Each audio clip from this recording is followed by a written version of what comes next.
વિસાવદરના ધારાસભ્ય ગોપાલભાઈ ઇટાલિયાએ એવા આક્ષેપો કર્યા હતા કે સસ્તું અનાજ બારોબાર વેચાય અને કાળા બજાર થઈ રહ્યું છે. અનાજ માફિયાઓ બેફામ બની રહ્યા છે અને આવી તમામ મુશ્કેલભરી બાબતોને લઈ લોકો પરેશાની ભોગવી રહ્યા છે અને લોકો રીતસરના અધિકારીઓની ઓફિસે ખાતે જઈ ધ્રુસકે રડવા લાગ્યા હતા. આવી બાબતોને લઈ ધારાસભ્ય ગોપાલભાઈ ઇટાલિયાએ પુરવઠા ઓફિસ ખાતે જઈ ધારદાર રજૂઆત કરી હતી. તો પોલીસ સ્ટેશન ખાતે જઈ અને વિવાદ સર્જી ત્યાં પણ રજૂઆત કરી હતી. ત્યારે પુરવઠા વિભાગે એક્શનમાં આવી 3 દુકાનો સસ્તા અનાજની સીલ કરી હતી. જોઈએ સ્પેશિયલ એપિસોડ શું થાય છે આગળ.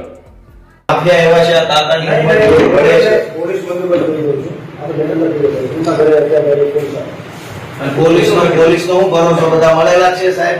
હું રોવા માંડું હવે તમારી સામે. આ કાકા સાહેબ અમે તો થાકી ગયા છે મારા સાહેબ.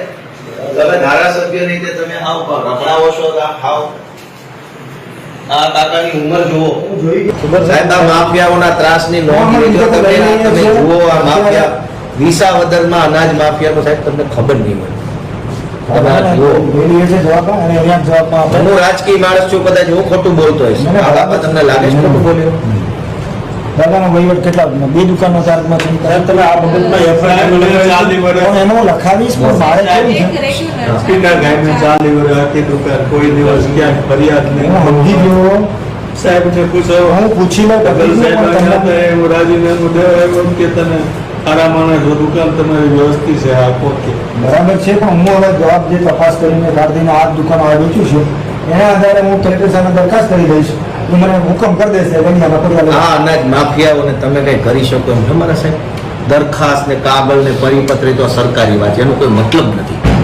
આ જે 4-5 અનાજ માફિયા વિસાવદરની સરકારી દુકાનો ઉપર જે દાદાગીરી કરે એને આવડું મોટું સરકારી તંત્ર કઈ કરી શકે એમ છે? તમારાથી કઈ થશે સાહેબ? મારે શું બોલું, મારી પાસે શબ્દો નથી સાહેબ. માફિયાઓની તમે વાત જ જવા દો, તમારાથી કંટ્રોલ નહીં થાય. આમ ગરીબના પેટનું અનાજ છૂટવાઈ જાય છે. આપણને પેટમાં તો દુખવું જોઈએ.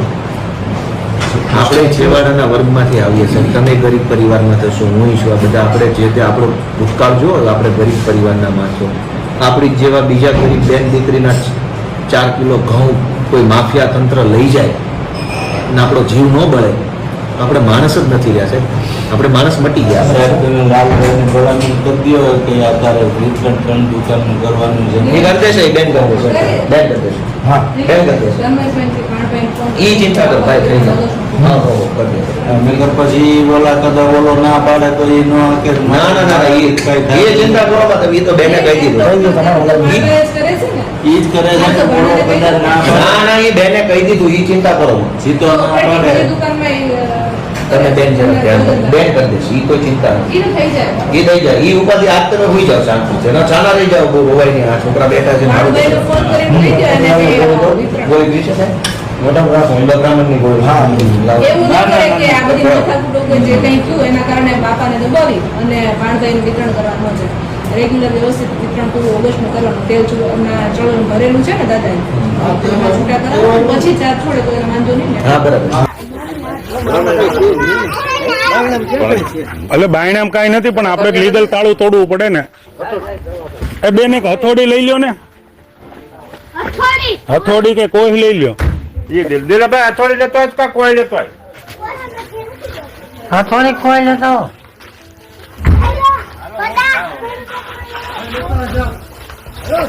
ચાલભાઈ બોલાવો જોડે વિડીયો આપણે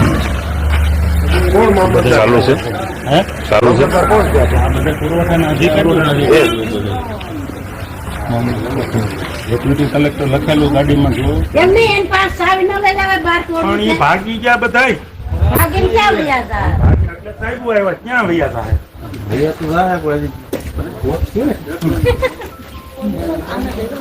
આમાં હું રહેવા દીધું છે. આમાં તમે બાર ખોલો હોય છે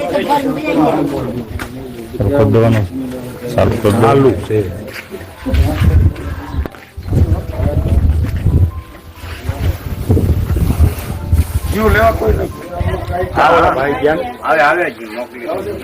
આપણે અટતા ન કોઈ અધિકારી સિવાય.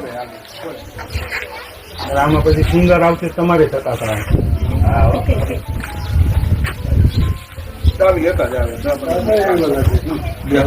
હા દાદા કેવો તો દાદા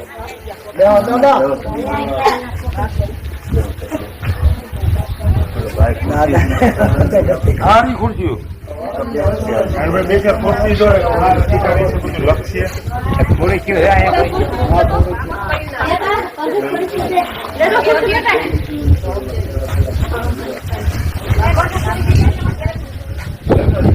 ધર્મના કામમાં ઢીલ ન હોય. બાપા તમે તો બેહો બાપા આપણા દુકાનદાર છે. હા બે હા તમે બેહો બાપા શાંતિથી. બાપા ને વિચારો ને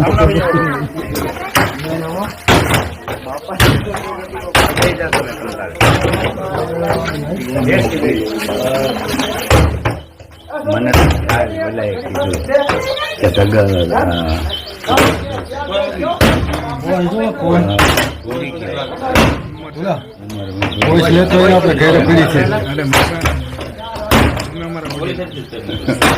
તમે મારું બહુ રાખ્યું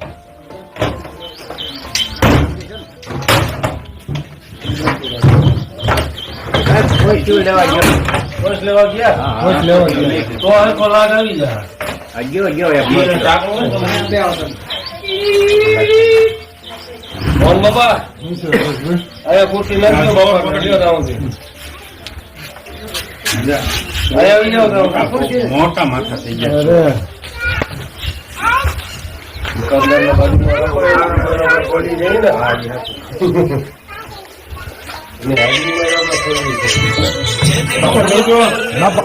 દરેક બાત આ મૂકી પડતું ના પડવા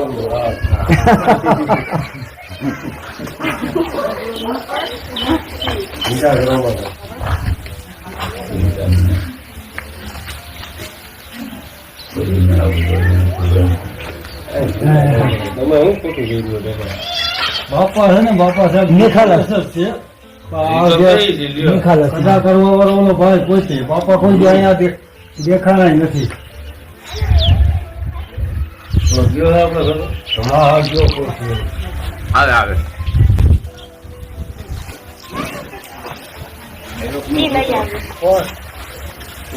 એ આવે હા આવ્યો હવે રાખશે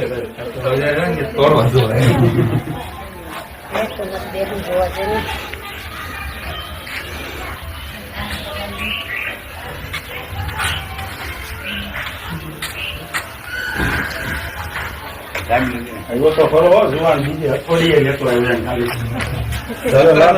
ઉભો છું તમે ચિંતા કરો લાત કરો આવો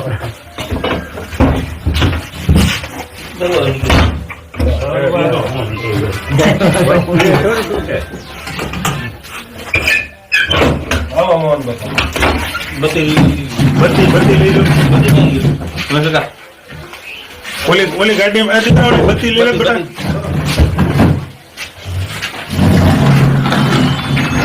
ધનલભાઈ બોલો કાગળ પેલા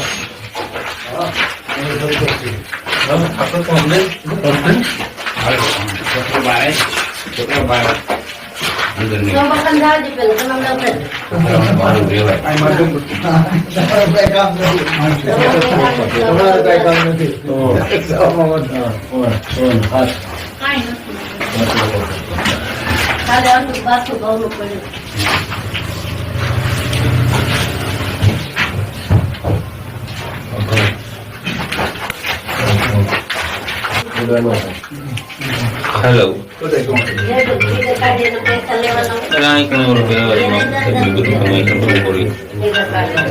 મામલતદાર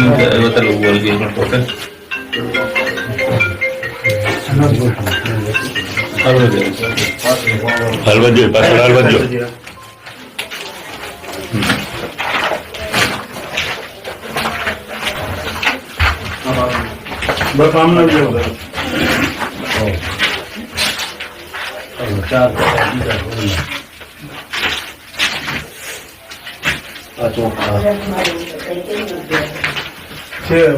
કાટો કાટો ઇતકે તો અહીંયા છે લઈને આવે સાહેબ ઓલી સૂટકેસ એક ઉતારો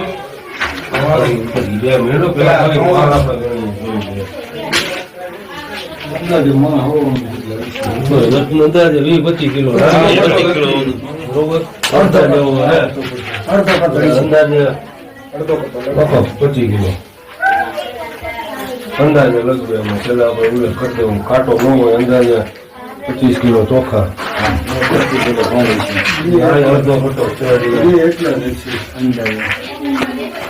કિલો ઘણો બે 25 કિલો અંદાજે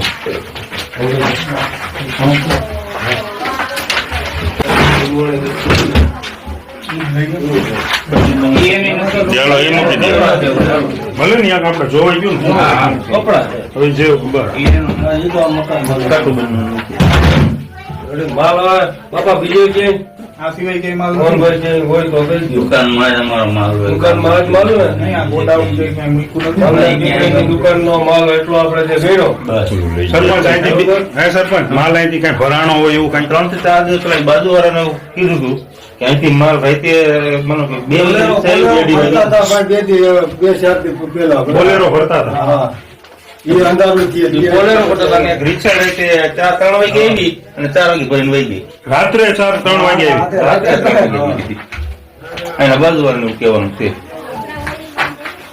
અત્યારે આપણે હાજર સ્ટોક નો એટલો માલ છે બરોબર. લેપટોપ નો લઈ ને એટલે આપણે ઓનલાઈન જોઈ લઈએ કાલ ફોટા તો પડ્યા તો લઈ બાજુ બોલો નતા નહીં આવું એમ કાલે એને કહેતું ને બધા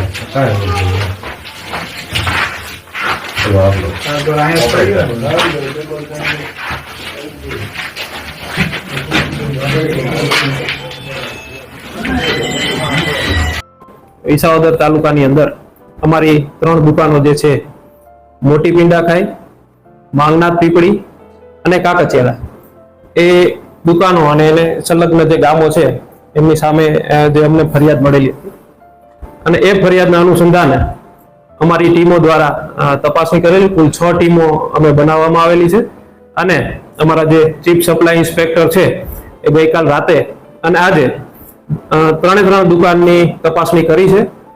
દુકાનમાં જે ખરેખર ઓનલાઈન જેટલો જથ્થો એમની પાસે હોવો જોઈએ એના કરતા ઓછો જથ્થો મળેલો છે.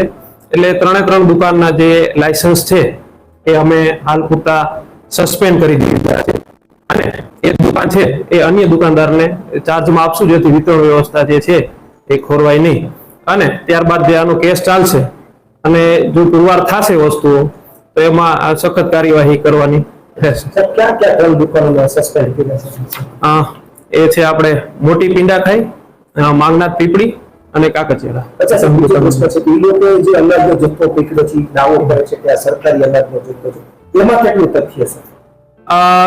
એ વાત છે એ હું તમને પાયા વિહોણી છે. ખરેખર આ ફરિયાદ બાદ અમોને અમારી ટીમ દ્વારા તપાસ થઈ હતી. બંને ઇન્સ્પેક્ટરો જે છે દુકાન એ અમારી નોર્મલ કોર્સની તપાસણી હતી. તપાસણી કરી દુકાનમાં માલ છે કે નહીં, માલ છે તો જે નિયત માલ હોવો જોઈએ એટલો માલ છે કે નહીં એ તપાસ કરવા ગયા હતા અને એમને તપાસણી કરી છે અને નિયત માલ કરતા ઓછો માલ દેખાઈ આવતા દુકાન સીઝ કરી છે. આમાં એ વિડીયોમાં પણ અમારા કર્મચારીઓ છે. સર તો એ માલ જે માલ છે નિયત પ્રમાણે નહોતો એની તપાસ થશે. આ તપાસની કાર્યવાહી ચાલુ છે. હાલ અમને ઓછો માલ મળેલો છે દુકાનમાં જે હોવો જોઈએ એના કરતા, એટલે એ દુકાનો અમે સીઝ કરી અને એમના લાયસન્સ જે સસ્પેન્ડ. ખાસ કરીને જો તો નાના સ્થાનિકો છે જે રેશનિંગ ધારકો છે એનું કહેવું છે કે 1 મહિનાનો માલ આપી 2 મહિનામાં અમારા ખંભ લીધા છે. શું છે જેમ મેં અગાઉ આપને જણાવ્યું કે જે આપણે આધાર બેઝ વેરિફિકેશન છે આખું, એટલે તમે જેવો તમને માલ મળે છે એવું જ છે. એ આધાર નંબર સાથે તમારો જે મોબાઈલ નંબર જોઈન્ટ હોય એમાં તમારે SMS આવે છે કે ભાઈ તમને આ માસનો આટલો માલ મળેલો છે. હવે જો એમાં તમને કઈ ફરિયાદ હોય તો સરકારશ્રી દ્વારા ટોલ ફ્રી નંબર પણ અંદર જ આપેલો હોય છે જે છે 1976 1967 14445 અને 1800233550. આ નંબર આપેલો હોય છે અને એમાં તમે ફરિયાદ કરી શકો છો. વિતરણ વ્યવસ્થામાં આજ સુધી અમને આવી ઓનલાઈનમાં કોઈ ફરિયાદો મળેલ નથી, પરંતુ માધ્યમોથી અમને જાણવા મળેલું છે એટલે એમાં અમારી 6 ટીમો નિવેદનો અત્યારે લે છે 300 જેવા નિવેદનો અમે લીધા છે અને એ કાર્યવાહીમાં છે અને એમાં જે પણ તથ્ય બહાર આવશે એમાં નિયમ અનુસારની ગુજરાત આવશ્યક ચીજ વસ્તુ અધિનિયમ હેઠળની જે કાર્યવાહી છે એ કરવામાં આવશે. હું તમને એમની થોડીક બ્રીફ આપું તો અમારું જે પુરવઠા તંત્ર છે એ સતત મોનિટરિંગ કરતું રહે છે. અમારા સ્ટાફ છે એ પેટ્રોલિંગ કરે છે, એવો માલ પકડે છે. છેલ્લા 1.5 વર્ષમાં અમે જે પરવાનેદાર છે, માનો કે જે દુકાનદાર અમારા છે, તો આ 6 દુકાનની અંદર આવી ગેરરીતિ માલુમ પડેલી હતી. એ 6 દુકાનમાંથી એમણે દંડ કરેલો છે, લાયસન્સ સસ્પેન્ડ કરેલા છે અને એક દુકાનદાર સામે અમે એફઆઈઆર પણ કરેલી છે. અને સેમ બાબત જે બિન પરવાનેદાર છે, જે આપણે વાત કરી વિલખાની ને એવી, તો એવા 38 કિસ્સામાં લગભગ અમે 99 લાખ રૂપિયા જેવો દંડ ઓલરેડી કરેલો છે અને એ કાર્યવાહી અહીંથી થાય જ છે. અને જો ભવિષ્યમાં પણ આવા કોઈ પકડાશે તો આવશ્યક ચીજ વસ્તુ અધિનિયમ હેઠળ કાર્યવાહી કરવામાં આવશે. સરકાર આ બાબતે કટિબદ્ધ છે. તો સર આગળ તપાસ કે આ જથ્થો પકડાઈ જાય ને તો એનું ચેકિંગ કેવું કઈ થાય? એટલે શું કહેવા એટલો જથ્થો પડ્યો છે અંદર શું છે એ આપણે ના, એ અમારે જે પરવાનેદાર જે દુકાનદાર છે એ અમારી જે ઇન્સ્પેક્ટરો છે, અમારા એસએકે છે, એવું દર મહિને 20 દુકાનો એ લોકો તપાસે જ છે.